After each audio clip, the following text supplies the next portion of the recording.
Digital marketing എന്ന് പറഞ്ഞാൽ ഇപ്പോൾ എല്ലാവർക്കും പരിചിതമാണ്. എന്നാൽ ഡീറ്റെയിൽഡ് ആയിട്ട് ഡിജിറ്റൽ മാർക്കറ്റിംഗ് എന്താണെന്ന് ചോദിച്ചു കഴിഞ്ഞാൽ ശരിക്കും പറയാൻ പറ്റാറുണ്ടോ? വെറും ആഡ് റൺ ചെയ്യുന്നത് മാത്രമാണ് ഡിജിറ്റൽ മാർക്കറ്റിംഗ് എന്നാണ് പലരും ധരിച്ചു വെച്ചിരിക്കുന്നത്. എന്നാൽ ആഡ് റൺ ചെയ്യുന്നത് മാത്രമാണോ ഡിജിറ്റൽ മാർക്കറ്റിംഗ്? ഡിജിറ്റൽ മാർക്കറ്റിങ്ങിനെ കുറിച്ച് അറിയണമെന്ന് ആഗ്രഹിക്കുന്നവർക്കും ഡിജിറ്റൽ മാർക്കറ്റിംഗിൽ ഓൾറെഡി വർക്ക് ചെയ്യുന്നവർക്കും ബിസിനസ് റിലേറ്റഡ് ആയിട്ട് വർക്ക് ചെയ്യുന്നവർക്കും ഒക്കെ ഇതേപോലുള്ള ഒരുപാട് സംശയങ്ങൾ ഉണ്ടാവും. ഈ സംശയങ്ങളൊക്കെ തീർക്കുന്നതിന് വേണ്ടിയിട്ടും ഡിജിറ്റൽ മാർക്കറ്റിംഗ് പ്രോപ്പർ ആയിട്ട് ചെയ്യുന്നതിന് വേണ്ടിയിട്ടും ആൽഫ ഡിജിറ്റൽ അക്കാദമി ഒരു യൂട്യൂബ് ചാനൽ സ്റ്റാർട്ട് ചെയ്യുകയാണ്. This is Hanish K. Welcome to Alpha Digital Academy's latest video.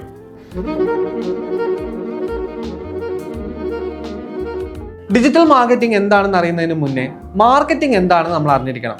അതായത് ഒരു പ്രൊഡക്റ്റ് അല്ലെങ്കിൽ സർവീസ് കൂടുതൽ ആളുകളിലേക്ക് എത്തിച്ച് അതിനെ സെയിൽ ചെയ്യാൻ വേണ്ടിയിട്ട് യൂസ് ചെയ്യുന്ന ഒരു സ്ട്രാറ്റജിയാണ് മാർക്കറ്റിംഗ് എന്നുകൊണ്ട് ഉദ്ദേശിക്കുന്നത്. അതിന് നമ്മൾ യൂസ് ചെയ്യുന്ന സ്ട്രാറ്റജീസ് ആണ് newspaper ads, TV ads, radio ads, അതുപോലെ ബിൽ ബോർഡ്സ്, തിയേറ്റർ ആഡ്സ്, ഇങ്ങനെയുള്ള ഒട്ടനവധി ട്രഡീഷണൽ മാർക്കറ്റിംഗ് സ്ട്രാറ്റജികൾ നമ്മൾ മാർക്കറ്റിങ്ങിന് വേണ്ടി യൂസ് ചെയ്യാറുണ്ട്. ഇനി ഡിജിറ്റൽ മാർക്കറ്റിംഗ് എന്താണെന്ന് ചോദിച്ചു കഴിഞ്ഞാൽ ഇതേപോലുള്ള പല സ്ട്രാറ്റജികൾ കൂടി ചേർന്ന് ഡിജിറ്റൽ മീഡിയംസ് യൂസ് ചെയ്ത് ചെയ്യുന്ന മാർക്കറ്റിംഗ് സ്ട്രാറ്റജിയാണ് ഡിജിറ്റൽ മാർക്കറ്റിംഗ്. ഡിജിറ്റൽ മാർക്കറ്റിംഗിലെ തന്നെ പല സ്ട്രാറ്റജികളും നിങ്ങൾ ഓൾറെഡി തന്നെ കേട്ടിട്ടുണ്ടാവും. For example SEO, SEM, social media marketing, ഇങ്ങനെയുള്ളവ.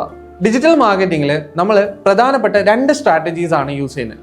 ഒന്ന് ഓർഗാനിക് മാർക്കറ്റിംഗും രണ്ടാമത്തത് പെയ്ഡ് മാർക്കറ്റിംഗ്. ഓർഗാനിക് മാർക്കറ്റിംഗ് എന്ന് പറയുന്നത് ഒപ്റ്റിമൈസേഷൻസിലേക്കൂടി കോണ്ടന്റ് ആളുകളിലേക്ക് എത്തിക്കുന്നതിന് വേണ്ടിയിട്ടുള്ള സ്ട്രാറ്റജിയാണ്. പെയ്ഡ് മാർക്കറ്റിംഗ് എന്ന് പറയുന്നത് പല ചാനലുകളിൽ നമ്മൾ പേയ്മെന്റ് കൊടുത്തുകൊണ്ട് ടാർഗറ്റഡ് ഓഡിയൻസിലേക്ക് അഡ്വർടൈസിങ് എത്തിക്കുന്നതാണ് പെയ്ഡ് മാർക്കറ്റിംഗ് എന്നുകൊണ്ട് ഉദ്ദേശിക്കുന്നത്. ഓർഗാനിക് മാർക്കറ്റിംഗിൽ നമ്മൾ യൂസ് ചെയ്യുന്ന ഒരു സ്ട്രാറ്റജിയാണ് സെർച്ച് എഞ്ചിൻ ഒപ്റ്റിമൈസേഷൻ എന്ന് പറയുന്നത്.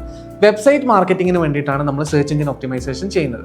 കോണ്ടന്റ് ഒപ്റ്റിമൈസേഷനിലേക്ക് കൂടി നമ്മുടെ വെബ്സൈറ്റ് റാങ്ക് ചെയ്യിക്കുന്നതിനും അതിലേക്കൂടി എൻക്വയറി ജനറേറ്റ് ചെയ്യുന്നതിനും വേണ്ടിയിട്ടാണ് നമ്മൾ സെർച്ച് എഞ്ചിൻ ഒപ്റ്റിമൈസേഷൻ എന്ന് പറയുന്ന ടൂൾ യൂസ് ചെയ്യുന്നത്. ഓർഗാനിക് മാർക്കറ്റിംഗിൽ അടുത്തൊരു ഓപ്ഷൻ എന്ന് പറയുന്നത് ഗൂഗിൾ ബിസിനസ് പ്രൊഫൈൽ ഒപ്റ്റിമൈസേഷൻ ആണ്. ഇതും നമുക്ക് SEOന്റെ ഒരു ഭാഗമാണെന്ന് തന്നെ പറയാം. അടുത്തത് സോഷ്യൽ മീഡിയ ഒപ്റ്റിമൈസേഷൻ എന്ന് പറയുന്ന സ്ട്രാറ്റജിയാണ്. സോഷ്യൽ മീഡിയയിലെ കോണ്ടന്റ് കൃത്യമായിട്ട് ആളുകളിലേക്ക് റീച്ച് ചെയ്യുന്നതിന് വേണ്ടിയിട്ട് ഒപ്റ്റിമൈസ് ചെയ്ത് കൊടുക്കുന്നതാണ് ഈ ഒരു സ്ട്രാറ്റജി എന്ന് പറയുന്നത്. പെയ്ഡ് മാർക്കറ്റിംഗിലേക്ക് നോക്കുകയാണെങ്കിൽ സെർച്ച് എഞ്ചിൻ മാർക്കറ്റിംഗ്, അതായത് നമ്മൾ SEOയുടെ തന്നെ ഒരു പെയ്ഡ് വേർഷൻ ആണ് സെർച്ച് എഞ്ചിൻ മാർക്കറ്റിംഗ് എന്ന് പറയുന്നത്. അതായത് ഗൂഗിൾ ആഡ്സ് പോലുള്ള ടൂൾസ് യൂസ് ചെയ്തുകൊണ്ട് ആഡ് റൺ ചെയ്യുന്നതാണ് ഈ ഒരു സ്ട്രാറ്റജി എന്ന് പറയുന്നത്. പെയ്ഡ് മാർക്കറ്റിംഗ് എന്ന് പറയുന്നത് കൃത്യമായിട്ട് ടാർഗറ്റഡ് ഓഡിയൻസിലേക്ക് ടാർഗറ്റഡ് ലൊക്കേഷനിൽ നമ്മളൊരു ബഡ്ജറ്റ് പറഞ്ഞുകൊണ്ട് അഡ്വർടൈസിങ് ചെയ്യുന്നതാണ് പെയ്ഡ് മാർക്കറ്റിംഗിന്റെ മെയിൻ സ്ട്രാറ്റജി എന്ന് പറയുന്നത്. ഇതിനു പുറമെ influencer marketing, affiliate marketing, email marketing, ഇങ്ങനെയുള്ള ഒട്ടനവധി ഓപ്ഷൻസ് നമുക്ക് ഡിജിറ്റൽ മാർക്കറ്റിംഗിൽ വരുന്നുണ്ട്.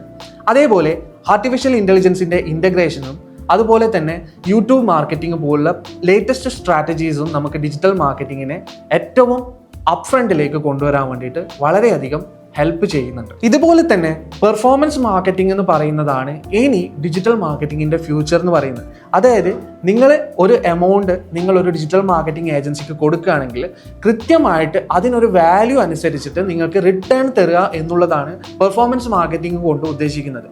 പെർഫോമൻസ് മാർക്കറ്റിംഗ് ഡിജിറ്റൽ മാർക്കറ്റിംഗിലെ ഒരു ട്രെൻഡിങ് സ്ട്രാറ്റജിയാണ്.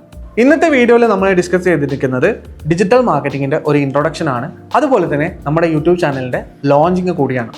ഡിജിറ്റൽ മാർക്കറ്റിംഗുമായിട്ട് ബന്ധപ്പെട്ട് നിങ്ങൾക്ക് എന്ത് സംശയം ഉണ്ടെങ്കിലും തീർക്കുന്നതിന് വേണ്ടി ഞങ്ങൾ വാട്സാപ്പിൽ ഒരു ഗ്രൂപ്പ് സ്റ്റാർട്ട് ചെയ്തിട്ടുണ്ട്. ഗ്രൂപ്പിൽ ജോയിൻ ചെയ്യാൻ വേണ്ടിയിട്ടുള്ള ലിങ്ക് ഡിസ്ക്രിപ്ഷനിൽ കൊടുത്തിട്ടുണ്ട്. നിങ്ങൾക്ക് ജോയിൻ ചെയ്യാവുന്നതാണ്. നിങ്ങളുടെ സംശയങ്ങൾ ഇവിടെ തീർക്കാവുന്നതാണ്. അതുപോലെ ഡിജിറ്റൽ മാർക്കറ്റിംഗിന്റെ കോഴ്സ് നല്ല രീതിയിൽ മുന്നോട്ടേക്ക് പോയിക്കൊണ്ടിരിക്കുകയാണ്. ഓൺലൈനിലും ഓഫ്ലൈനിലും ഈ കോഴ്സ് അവൈലബിൾ ആണ്. ജോയിൻ ചെയ്യാൻ വേണ്ടിയിട്ട് വിളിക്കാമെന്ന നമ്പർ ഡിസ്ക്രിപ്ഷനിൽ കൊടുത്തിട്ടുണ്ട്. നിങ്ങൾക്ക് കോൺടാക്ട് ചെയ്യാവുന്നതാണ്. മറ്റൊരു വീഡിയോയുമായി വീണ്ടും കാണാം. This is Hanish K signing of.